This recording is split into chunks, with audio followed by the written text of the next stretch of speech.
Ayan. Ito yung X. Joke Y pala dito. So, ito si X, Y, and Z. Diyan yung gusto nyong reference, di ba? Okay lang. Sir, punta tayo sa point A. Ano yung coordinates ni point A? Ano yung X niya? 0. Ano yung Y? 0. Ano yung Z? Negative 2.5 kasi nasa baba, no? Si point D, ano yung coordinate ni point D? Ang X niya ay X. Simula dito, papunta dito. 0.5. Ano yung Y? So, yung Y papunta dito, 2. Si Z, papunta sa... 0. Si C, ano yung coordinates ni C? Ano yung X? Negative 25. Si Y, 0. And then ang Z, 0. Tama? Si point B, ano yung coordinates ni point B? 0.5. Positive 0.5. Ang Y, Negative 1. negative 1.5. And then Z, 0. Tapos yung weight nito downward, no? This is 120 by 9.81. Sir, pwede na tayong gumamit ng tabulated form. So, unahin natin si force. So, nandito si TAB, TAC, TAD. Tapos, nandyan si X, Y, Z, distance D.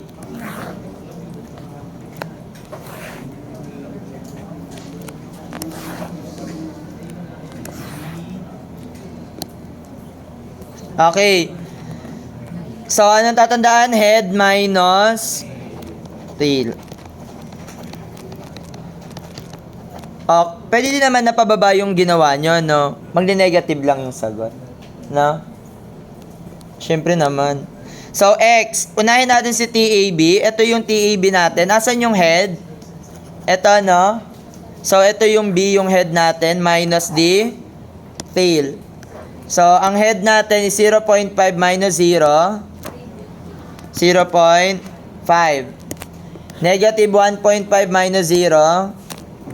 Negative 1.5. 0 minus 2. Negative 2.5. 2.5. TAC. Ito yung head. Ito yung tail. So, negative 1.25 minus 0. 0 minus 0. 0. 0 minus negative 2.5. 2.5. TAD. Ano yung TAD natin? 0.5 minus 0. 0.5. 2 minus 0. 2. 0 minus 2.5. Negative pala. 2.5. So, pakikuha yung distance 1, diagonal.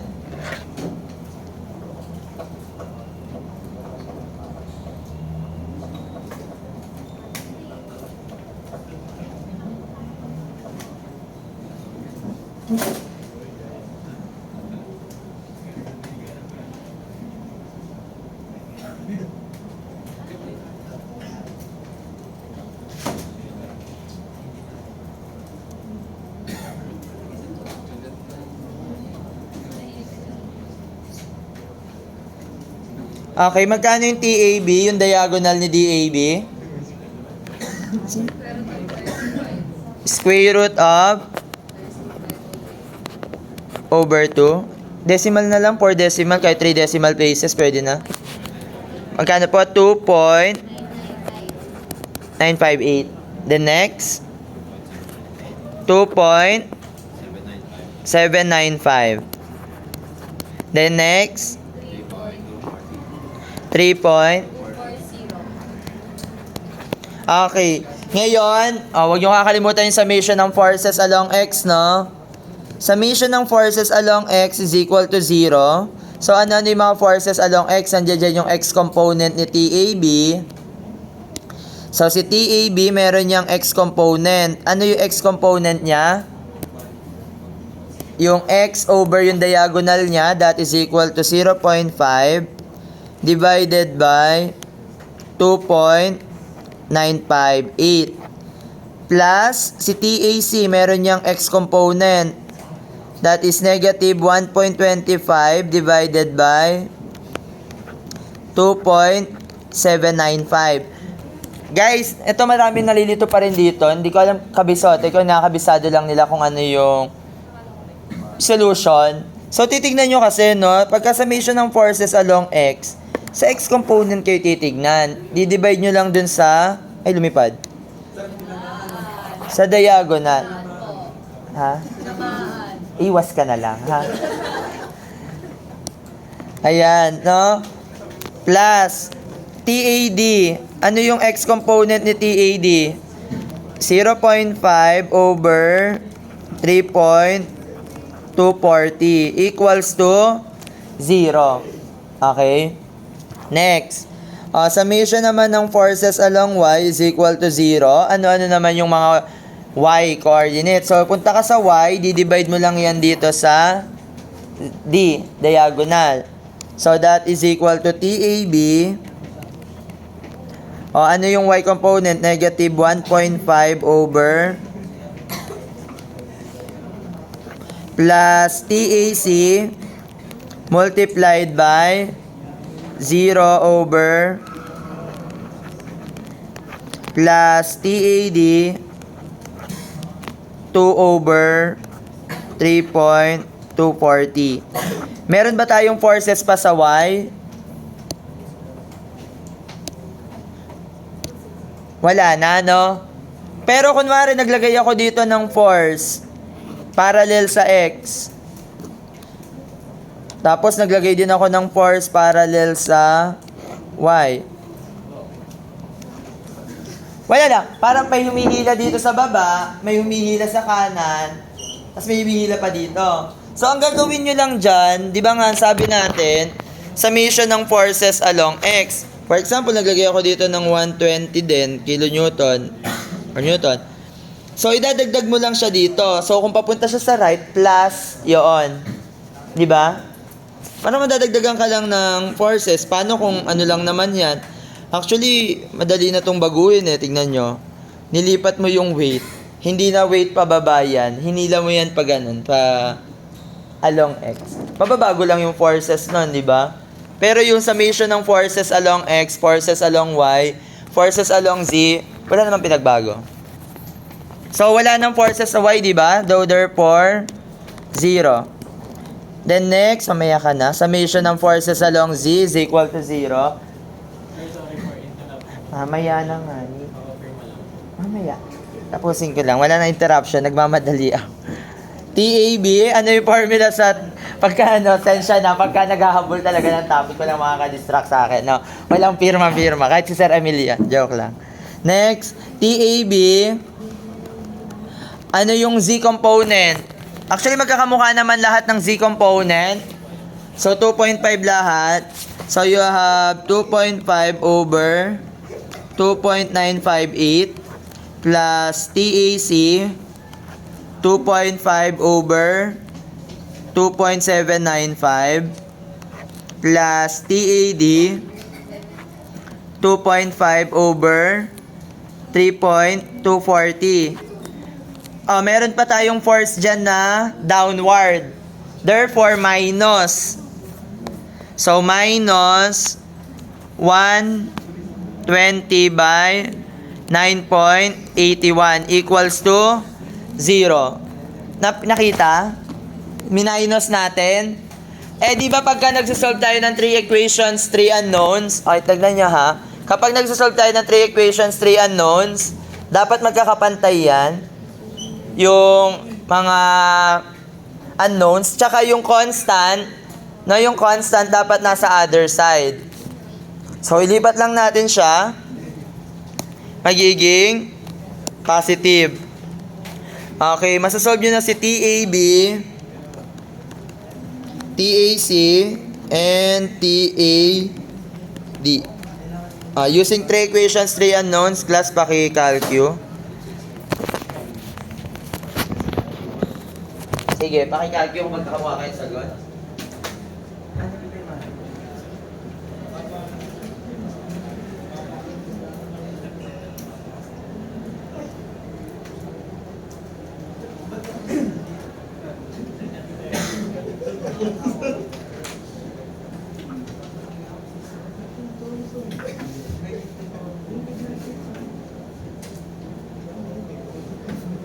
Dami-dami faculty sa CE. Sa akin lagi nagpapapirma ng discussion room. Magkano? 560. 68.516. And then, 376.031. and 467.036.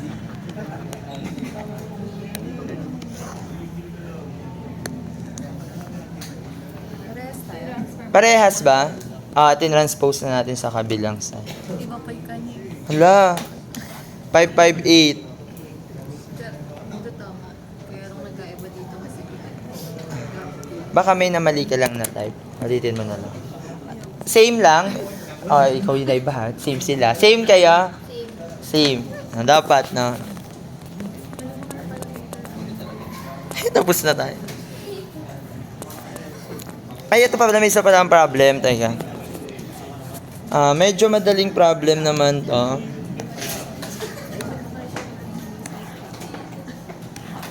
Minsan 3D naman siya pero hindi na kinagamitan ng coordinate. So parang 2D lang din yung ang tawag dito, 2D lang din yung approach niya. Kunyari ganito, no?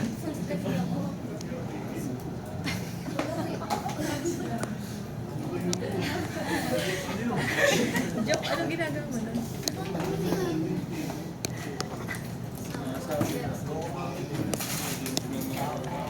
Ayan. Sige. Sir, paano yan? Wala, kumapit lang siya dyan. Dyan siya nagmawi-wawi. No, mawi-wawi. Ito. Ano siya, di ba, kung makikita nyo siya, 3 dimension siya, no? 3 dimension siya. Pero, ang lag na ako. I-analyze lang yan using, parang 2 dimension, di ba? So, di ba ang sabi natin, hinihila niya yan? So, yung tension is away. Though this is TAD. Tapos, ito si TAC. And then, ito ay TAB.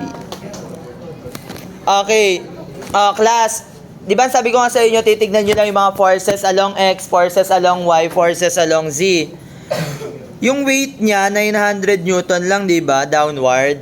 So, using summation ng forces along Z equals to 0. Ano yung mga forces along Z? Tama ba meron siyang vertical component, may Z component si TAD? Ano yung Z component niya? TAD multiplied by 4 over 5. Meron pa bang 4 sa Z? Meron pa? Ano? TAC, nasa X and Y lang si TAC. Si TAB, nasa parallel lang siya sa X-axis. Ano pa yung 4? Negative 900. Meron pa? Wala na. So, magkano si TAD? Di ba parang 2D lang siya? Drawing ko lang yung component, no?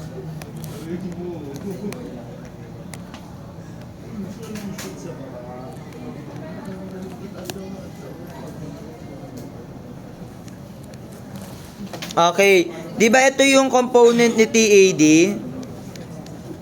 This is TADZ. Tapos ito si TAD Y. Tama? Na-imagine? And then itong purple naman na to, this is TACX. Tapos ito naman si TACY. O tapos ito TBX lang naman yan, X lang yung meron. So magkano si TAD? Magkano compute nyo? 900 times 5, 4,500 divided by 8, 1,200. Tama ba? Tama ba? 900. Shift solve nyo na lang. Madali lang yan. 900 times 5. 45 divided by 4. 1. Carry. 500 divided by 4. 250. 1, 250 ba? Hindi, 1, 200. Charing lang. Hindi ko alam. 45. 500 divided by 4. 1125. 1125. O, yan na yung sagot. O, next. Sir, summation ng forces along Y naman. So, ano naman yung mga forces sa Y? Summation ng forces along Y is equal to 0. So, di ba nandiyan dyan si TADY, TACY to the right, minus TADY equals to 0. So, ano yung TACY? Ano yung component ni TACY? 4 over 5. Minus TAD, that is 1125. Ano yung component ng Y? Component ni TAD? 3 over 5 equals to 0. So, magkano si TAC?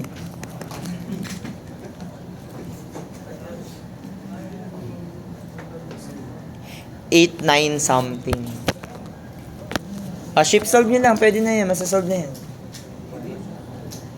1125 times 3 divided by 4. 843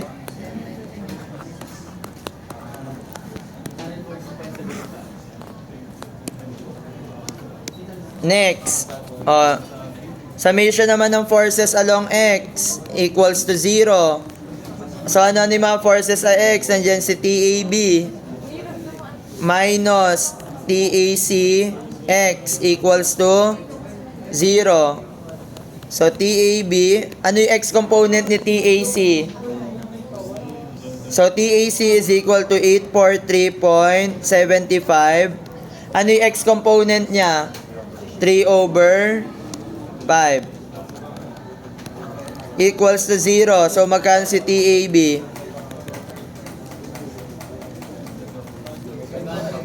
Magkano pa? 500. 6.25 newtons. O, yun lang. Di ba sabi ko, titignan nyo lang kung nasan yung mga forces along X, forces along Y, forces along Z.